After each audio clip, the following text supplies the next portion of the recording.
And viewers, shifting away from the news and jumping into our conversation this morning, we're continuing our conversations on Carnival because, of course, we got a whole lot happening here in Tobago. Well, of course, that's kind of debatable right now because, there's been that talk on the ground that it's been too quiet. Carnival is less than a month away, but it's been a little bit too quiet.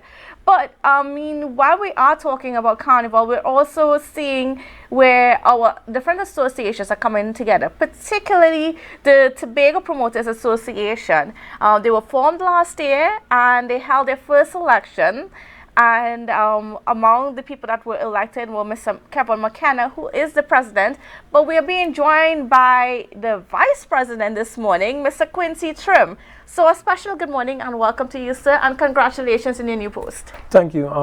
Thank you for having us. Let me say thanks to all the promoters that showed the confidence in me once again to be elected as the vice president.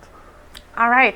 So first of all, for those people who are not aware, just give us an idea of who the Tobago Promoters Association is, or what it is, sorry. So the Tobago Promoters Association was actually founded in 2022 as we saw the implementation or the start of the Tobago Carnival in 2022. It's a body really to help the promoters to talk to stakeholders such as the police, CUT, EMA, and also as a buffer between Trinidad and Tobago, because as you all know, Trinidad and Tobago has their own Promoters Association in Trinidad, headed by Rome. So it's really just to help promoters to really get to where they want to where they want to go in terms of doing events, not just for the Tobago Carnival, but throughout the year. All right. Now, looking ahead through this year, what are some of the things that you guys are looking forward to doing or making things happen so that, promoting events, we can, when we promote events and so on, or when we do events, the quality is way better than it has been in the past? So, we're at a great point in Tobago in terms of promotion and parties. I feel like we have seen a rapid growth from when I started in 2017 to now. The quality is definitely better. I won't say we're almost there, but we are knocking on the door of certain parties being as the same quality as Trinidad. This year we are very excited because we saw a growth in participation and the number of patrons in 2023 Carnival. We are at a great position as an association, as also as promoters, because we saw a lot of local promoters really take that next step in terms of quality and the amount of persons at the events. This year we are very excited. You all may see the first ever Tobago Promoters Association Superfest. It's in the works, and you all will be definitely seeing the Carnival launch earlier from a private sector standpoint, our standpoint, where we'll be doing more promotion, more marketing through a lot of different mediums as an association, as also as individual promoters. Now, as we're speaking about Carnival a little bit, it's been very quiet on the ground, and we heard from the Secretary of Tourism yesterday that, there's on the THA end of things, they're still planning for Carnival. But we haven't seen in the way of fetes and so on, we haven't seen too much of that being marketed so far for the season for the February Carnival. What can you tell us about what's happening there from the promoter standpoint? So, from the promoter standpoint, we actually have we have the Isle of Soca series. That is a staple in the National Carnival events. We also have floats and bikinis coming on the 27th. That is done by Dynasty Events, one of the larger promoters in Tobago. We also have Sam Soca After Mass, which begins on the 16th. We have Soca Junkie on the 28th of January, done by Wacky Entertainment. So there's not as much parties as before, because I feel like most persons are now focusing on shifting towards the October Carnival, but there are still premium events that local patrons as well as persons after the Carnival can come and experience.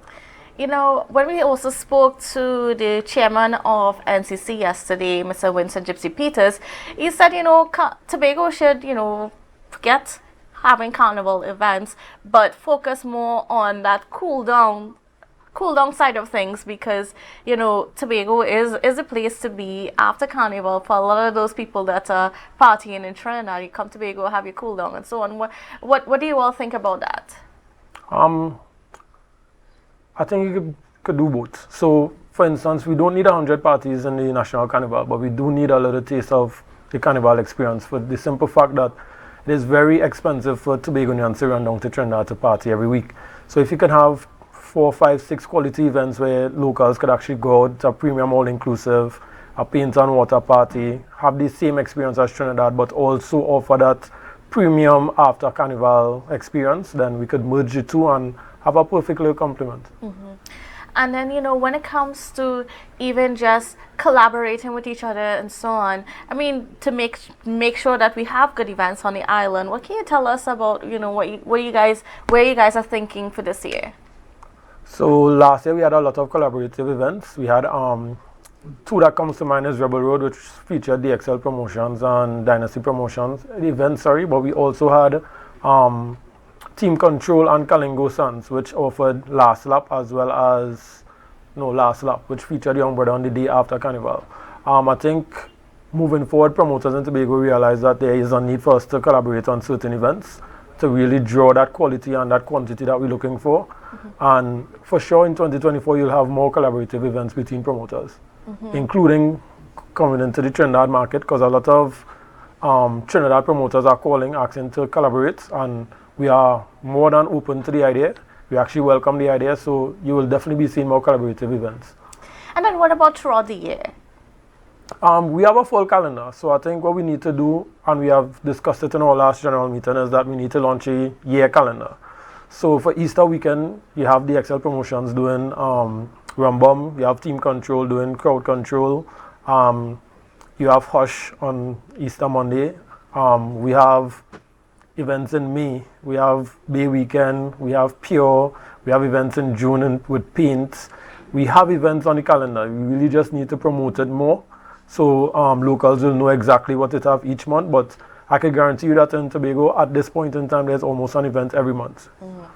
There's always been a challenge, in terms of marketing just events and so on. There's a lot of people that say, it's the THA that needs to market. And then there's also those that are saying that, the promoters themselves or whatever niche product that they have, those are the people that need to market their own as well. What do you think when it comes to marketing? Who should be responsible for marketing to make sure that we can get enough buy-in? I believe it's a partnership. You need both entities to market. So we need the THA to do that marketing to get persons on the island, but when persons on the island come, you need to have enough marketing for them to know what is going on. So it's a twofold. It's a partnership. We definitely have to hold each other's hands. But I do think that in the past, the last 2 years, I think that private stakeholders may have dropped the ball a little bit, and we need to just pick it up, learn from the experiences that we had, and market the carnival more, because we are the persons who really, I won't say run the carnival, but we are the persons who have the most to gain from the carnival. So we need to just work a little harder in terms of marketing and make sure that when persons get to the island, they know exactly what mass bands are available, what juve bands are available, and what parties are available. And I think that we also need the buy-in of the THA to market earlier, maybe launch earlier, but it definitely has to be a partnership. We need to hold each other's hands to get to the end goal. And what is the relationship with the THA like at this point in time in terms of, making sure that there is that synergy as you guys plan events and market it? So last year we had a good relationship. We actually met with a lot of officials throughout the process. It wasn't the perfect relationship, but it's getting there.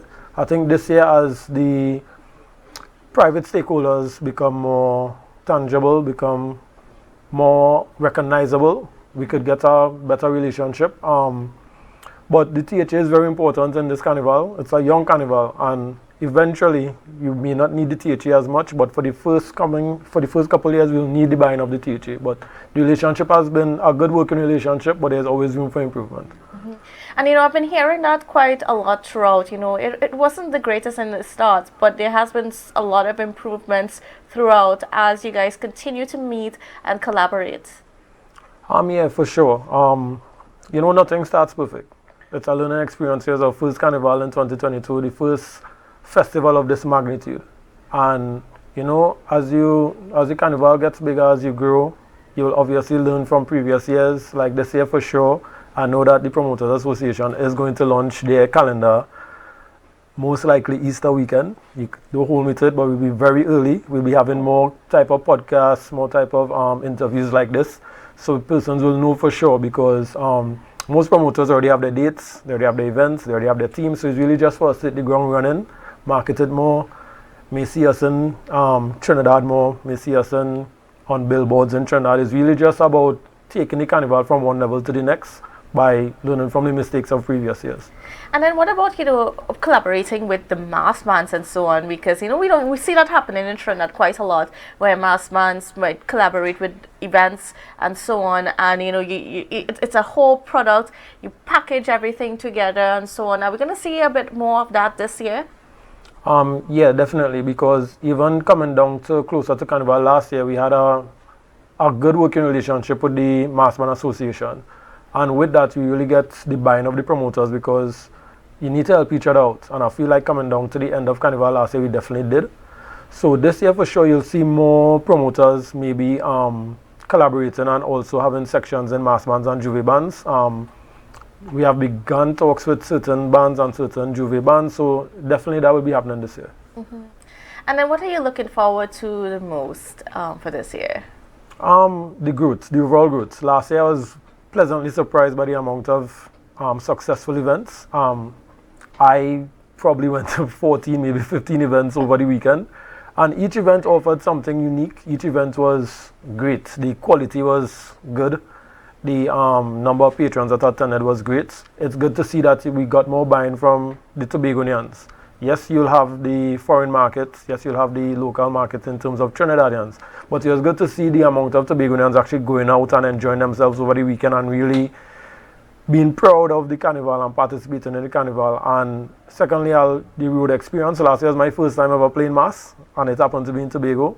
It was a great experience, safe experience. It was really good to see persons on the side of the streets really engaging and participating and spectating from the mass. My best experience from last year was actually seeing a little child on the side of the road just walk into the band and start enjoying herself. And it's good that we could see those type of interactions, and we really need to focus in on the fact that it's so safe and so nice to participate on the road in Tobago. And the road experience was 10 out of 10. I went with Iconic Mass.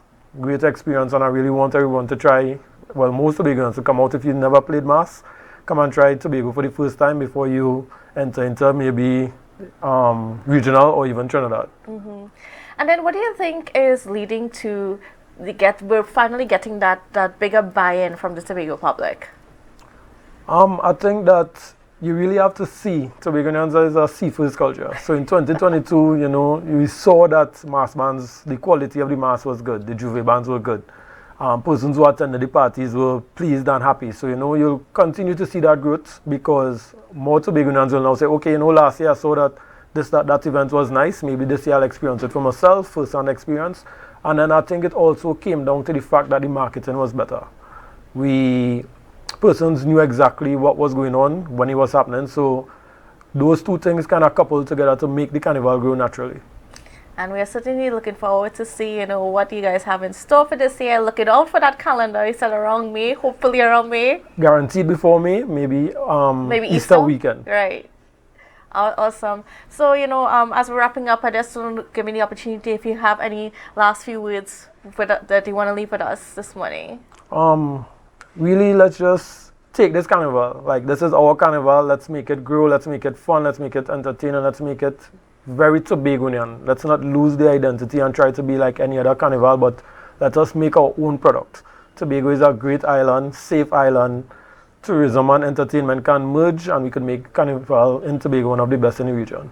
All right, well, thank you so much, Quincy Jones, the newly elected Vice President of the Tobago Promoters Association, as we speak a little bit about Carnival, not so much about February Carnival, but more focusing on the Tobago October Carnival. And what we're seeing is that a lot of the bands, the promoters, everybody seems to be a bit more focused on that Tobago Carnival, because of course that's when we get a little bit more attention here for the adults and so on. But that's a conversation that we will continue to develop as the days and weeks go on, as we look at to see what's also going to roll out for February. It's interesting times as we try to figure out that part of us. All right, so viewers, please don't go anywhere. We got a lot more coming up for you after the break.